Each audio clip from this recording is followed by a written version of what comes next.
Uh, so hello everyone. I'm Alfred from University of Michigan. I'm a final year PhD, like Yuan said. And today I'm going to talk about this systematic study of a client-side name collision vulnerability in the new GTLD era. So this is a joint work with the various researchers, Matt Thomas, Eric Osterwell, and also my colleague Yulong Jie, and also my PhD advisor, Professor Molly Mao. So first of all, I would like to overview the position of this work in research. So basically, we are studying a problem called name collision. So basically, this is a collision between the public and internal DNS namespaces. And this problem is happening in an increasingly larger scale in the new GTLD era and become an attack vector. So last year in Oakland, we discovered and also analyzed the first concrete exploit of this problem. So basically, this happens when the name creation problem meets a service protocol called WPAD, WPAD. So this makes the man-in-the-middle attack on web traffic easier than ever. And soon after last year's work, we realized that this name creation problem is actually more general than what we thought. So basically, this can affect a whole class of services, just like WPAD. So in this work, we did a systematic vulnerability analysis at the service level and showed that this problem is actually a general threat for the internal service software today. So first of all, to understand our work, so what is name collision? So to give some background, so here is the public DNS namespace. Basically, it's a tree structure with the root, TLD, top-level domain, second-level domain SLDs. And along with that, we also have the internal DNS namespaces. This is typically set up by some companies in their internal networks, and they can use arbitrary names like company.itld, which I use as an example here. So the purpose here is to manage those internal or these confidential company-wide resources. So if there is a name in the public namespace that is exactly the same as a name in the internal network domain suffix, and there are some queries that are going to these internal servers but are actually leaked out, unexpectedly resolved in the public namespace, we call this a name collision problem. So to understand so there's another thought here. So basically, to avoid this name collision I just mentioned, and also to also maintain this isolation between the internal and the public namespaces. So the IT department in the companies or these internal networks, they typically use a non-delegated TLD string as their internal TLDs. So to understand the name collision problem, we also need to understand a mechanism called DNS-based service discovery. So in this mechanism, the client will use a special DNS query name, which typically prepends the service name, for example, this SVC here, to the internal network domain suffix. And then they can basically use the internal network DNS infrastructure to more conveniently locate the server for this particular service, for example, SVC. So many of these services are actually very security sensitive, and very importantly, these queries to this DNS queries for this internal service discovery are actually intended for the internal server. So all these queries should just stay inside this internal network. But what we have observed is that there are just from 2 out of 13 DNS root servers, there are actually over 250 million leaked internal service query to the public namespace every day. But this actually wasn't a problem in the past because, like I said earlier, the internal namespace usually use this non-delegated TLD string as their internal TLDs. So all these queries will be just end up at the root DNS server, and the root will say no such name exists. So this whole resolution process just ends. But this situation just got changed recently due to the large number of delegation of these new GTLDs. So basically, since 2013, there are over 1,200 such new GTLDs being delegated. in the public namespace. So among them, actually, there are many these popular internal TLD strings, and this makes it possible to actually register a client domain with this internal namespace in the public namespace. So then all these leaked queries from the internal namespace can now be resolved following the DNS structure, and then got resolved in the public namespace. And this basically caused the problem we defined earlier, name collision. So this seems to be a problem, but how bad it can be. So last year in Oakland, we find the first concrete exploit of this problem. So basically, so back to this figure, among these service query leaks, we find out that many of them are actually looking for a service called WPAD. So this service is designed to use this DNS-based service discovery to find an internal proxy in the company. And this whole process has no authentication.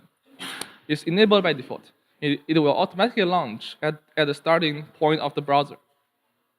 So combined with the name collision problem we said earlier, so now an attacker gets a chance to actually register this client domain in the public namespace, and then use his own attacker control proxy and just ask all these clients with these leaked queries to use the attacker controlled proxy. So this basically just gives the attacker the position of the man in the middle attack position. And this can cause a wide range of problems like password phishing, leakage, phishing attack, code injection, etc. So this is the work we did last year, and soon after last year's work, we realized that the WPAD problem is actually just a tip of the iceberg. So to understand that, we can look at this figure. So basically, the axis here, it's basically the first labels, the popular first labels in the leaked internal service queries. And like I said earlier, it is a typical practice to use this service name as its first label. So you can see many service names here, and these bars are actually ranked so according to their average daily leaked query volume. So you can see WPAD is here. So it's actually very popular, like we said earlier, and it's ranked top 5. But if we look very carefully here, we can also see lots of other services like www, the web service, and the LDAP, the directory service, the SLTAP, the tunneling. So basically, it's a Windows version of this IPv4 to IPv6 tunneling service, and also this Kerberos. We all know it, the authentication service. So in fact, actually, there are 600 more services have registered, sorry, to support DNS-based service discovery, just like WPAD. So this leads to 2 more questions here, actually, 2 more research questions. So first of all, whether this name collision problem is a general threat to this whole class of DNS-based service discovery supporting services. And we don't know that because the WPAD case lacks representativeness. Like I said earlier, for example, this WPAD case, it actually didn't really use any modern server authentication mechanism like TLS or PSK pre-shared key. And also, if this is actually the case, then how can we defend this software at the service level? So, so previous work didn't really cover this, and this direction is actually very important because this in the name collision attacks, these services are actually the direct victims of these attacks. So that they really need a proactive defense solution for name collision attacks. And then another point is that this software are actually the query issuer of these leaked queries. So if we defend a defense mechanism at that at that location, we may be able to fundamentally solve the name collision problem. So with these 2 questions in mind, and in this work, we did a systematic service level vulnerability study. So our goal here is very simple. We want to identify this client-side name collision vulnerability. Basically, this is so what we defined as the vulnerability we said earlier. So it causes a service client to mistakenly accept the identity of a name creation attack server. So to illustrate that, so basically here we have some devices, a smartphone or a laptop, and then we run our service clients here. And to be able to use the internal services, it will be configured with the internal network domain suffix, like the company.itld. I used as an example earlier. And then with this, it can basically use the DNS-based service discovery to find out the targeted services, like any of the server for the services it wants. And to prevent it from connecting to the wrong server, it may use some authentication. So this is the normal setup. And during the name creation problem, there are some leaks to the public namespace, and then basically all these queries will end up at the attacker side, basically the attacker's DNS server and the attacker's service server. And to be able to attack these clients, the attacker is assumed to be able to use all these publicly available resources here. For example, because the attacker owns the domain, the attacker can actually can have this publicly valid DNSSEC keys, can also have a publicly valid TRS certificate. And then, if with all these resources, the attacker is able to force the client to accept all these attacker control responses in each step, we call this client software to have a client-side name creation vulnerability. So with this definition of this vulnerability in mind, so this is the overview of our methodology. So basically, first, we want to measure the exposed services. So what do we mean by that? So we want to measure the leaked queries to the public namespace, and so that we can find the services that are affected by the name creation problem today. So here we use a data set from 2011 to 2016, so basically 6 years of data.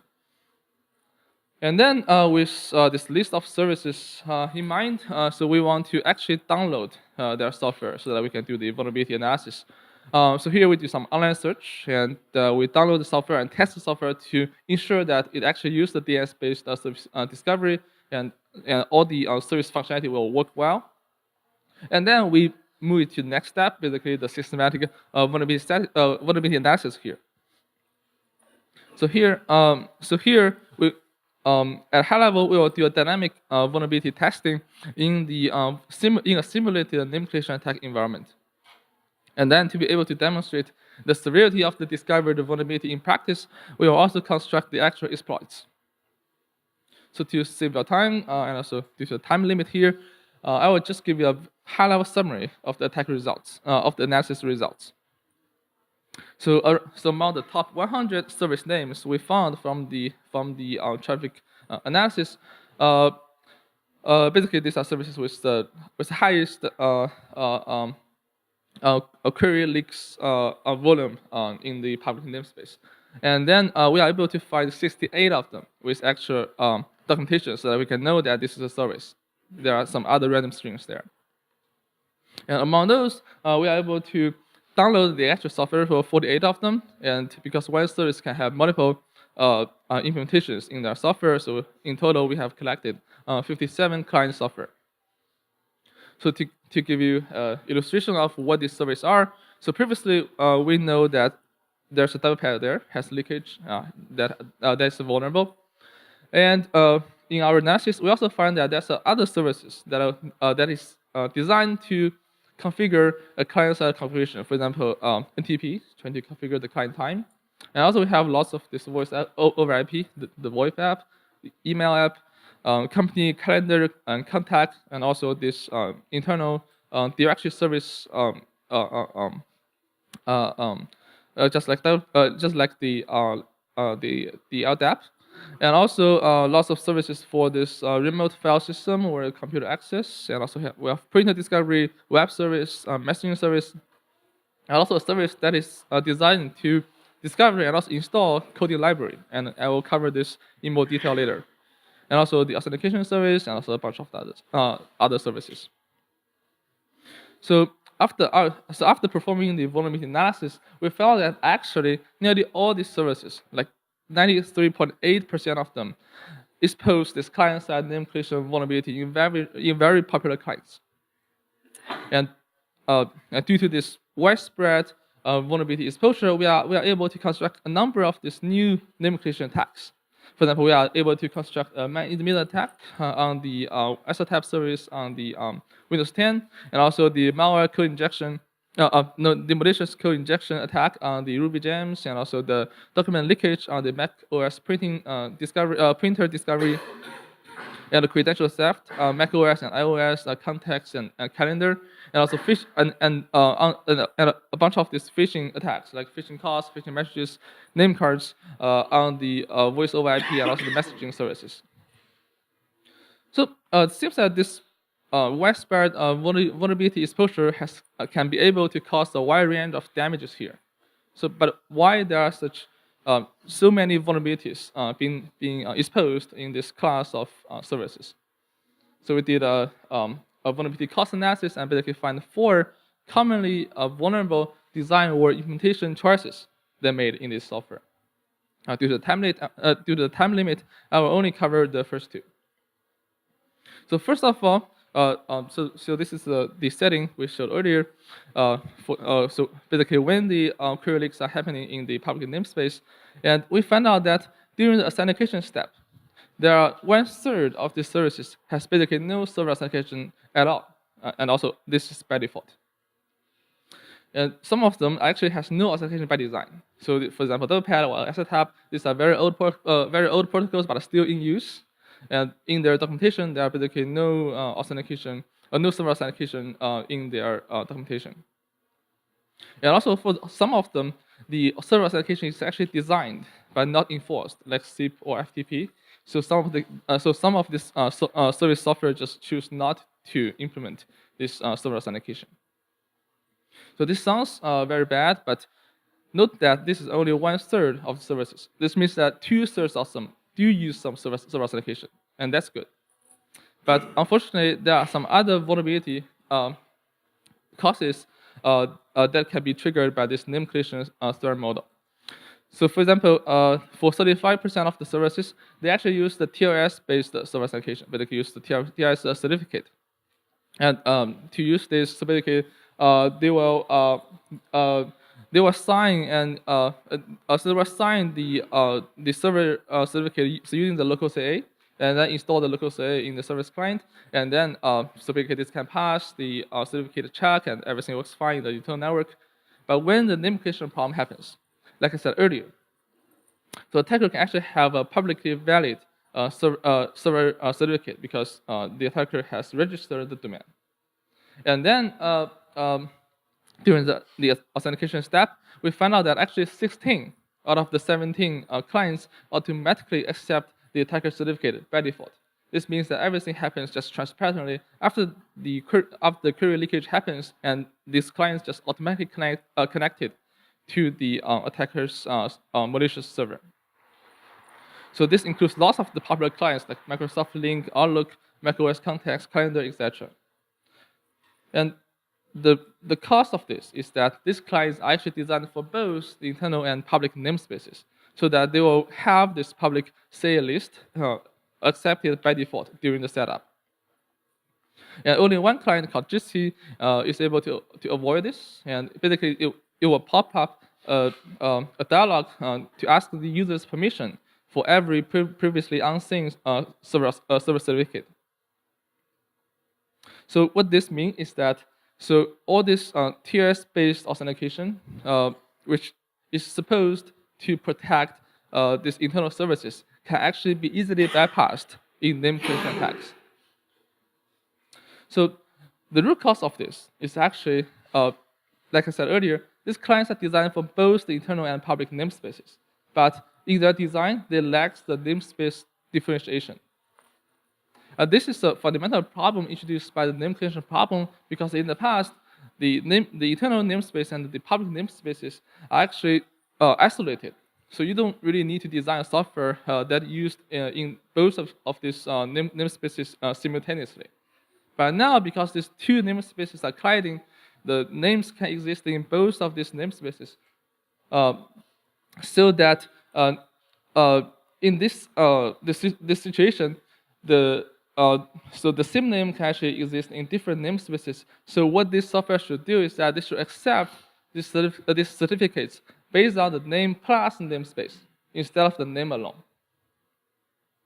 So okay, to understand how these vulnerabilities can cause the wide range of damages we just listed earlier, I will just use one example, basically the attack on the RubyGems service as an example. So in the RubyGems, this is a service that is used to discover to automatically discover a Ruby library. So to do this, and you will first configure some sources, some library sources. So some common sources are the official Ruby library server, which is called the RubyGems.org, and also to use the those internal libraries that are developed just inside the company. So they will also use the company's internal network domain suffix as one of the sources, so that they can contact to the RubyGems server in the internal network. So this whole process is triggered by a command called bundle install. So if you guys are Ruby developers, you might find this very familiar. And then in this process, the client software will ask simultaneously all the sources for the missing Ruby libraries in the program. And during the name collection attack, the queries to the internal namespace will now end up at the public namespace, so basically at the attacker's RubyGems server. And this process is protected by TLS, but unfortunately, this client software, this RubyGems software, is actually vulnerable to the second vulnerability caused, as I said earlier. And so basically, this TLS-based authentication can be bypassed, so using a publicly valid server certificate. So to leveraging this, the attacker can inject a malicious coding library to the client software, and so basically this is because for this RubyGems service software, if there are multiple sources that are contributing the same library, it will choose the library with the highest version number to install. So this makes the attacker's job very easy. So basically, the attacker can just make a malicious standard library and then use a very high version number so that it can force the client to install the attacker's version. So note that this injection can actually be permanent because the attacker can actually use a very high version number to so that the service client can think, oh, so I have the latest library like every time, so that this client will reject all the future official updates for this library. So we have implemented and validated these attacks in the software. So now we can talk about some defenses. So basically, we can defend against this attack from two directions. So one is from the DNS ecosystem level, and another is from the service level. So for the DNS ecosystem level defense, we basically extend our defense mechanism from the SMP, the Oakland work last year, to a general class of services. For interested readers, you can look at our paper. And in this talk, I will mainly talk about the service level defenses. First, this software should really integrate and enforce server authentication. Because like I said earlier, 1/3 of the services actually use none of this, any form of this server authentication at all. So this shows excessive trust on the server side. In the past, this may be okay because the internal network is assumed to be isolated and with certain level of defense mechanism like the enterprise security, so that the services discovered in the internal network may be more trusted than those services discovered from the public internet. But due to the name collection problem, these two namespaces are colliding. This assumption is actually broken. So we should stop giving such excessive trust. And also, this software should enable namespace differentiation. Like I said earlier, they should differentiate certificates based on, so not only based on the names, but also based on the namespaces. And also, we can have some some of the application-specific defenses. For example, for the RubyGem case, how about we sign the library so that we can protect the code integrity? So to conclude, so in this work we did a first systematic study of the robustness of the internal services under nomenclature attacks. So we did a measurement, we did a vulnerability analysis, and also a defense proposal. Basically, the big takeaway is that the nomenclature problem is a general threat for the internal service software today. And the key reason is that this newly introduced nomenclature threat model can broadly break the common security assumptions in today's software. And we have performed responsible disclosure and got responses from these companies. And this basically concludes my talk. And if you guys have any questions, please ask. Thanks.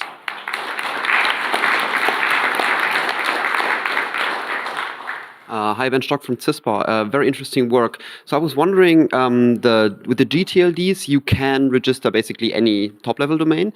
But out of the data set that you considered, how many GTLDs are there already and that could be used by an attacker? And are they publicly available? Because .google, for example, is not something that I could register. I think in total there are over 1,200 such new GTLDs today. It's still being delegated now. And some of them actually, yes, are not really open for a normal user to register, but I think many of them are. I don't know the number actually, but I think most of them are. Okay, but out of those 1,300, if you compare those kind of available GTLDs to the ones that you saw in the DNS data, can you give me a feeling of what the fraction of domains that are currently being queried is in comparison to the domains that would be available? Yeah, we didn't do that. I think I have some of those in our Oakland paper, so maybe I can dig it up and I can also take a look at that one. I'll find you. Thanks. Oh, go ahead. Okay. Can you say a little bit about what DNS configurations for the company networks are causing these queries to leak? Is it that clients manually configure an external recursive resolver, or they're roaming across networks? Yeah, this is a very good question. And so basically so half of the research we did in our Oakland work is to target this question, basically asking why these leaks are happening. So what we found is that basically this usually happens when the employees taking their corporate computer back to home. So basically when they left this internal network, their computers still remember the internal domain name, and then they're still trying to contact the servers with this domain suffix, and that's basically caused the leaks to the public namespace. And also there are some other causes. Someone found out that actually there are some bugs in the binder. There are some bugs in the bind software that can leak this DNS this queries to the public this public namespace. Thanks.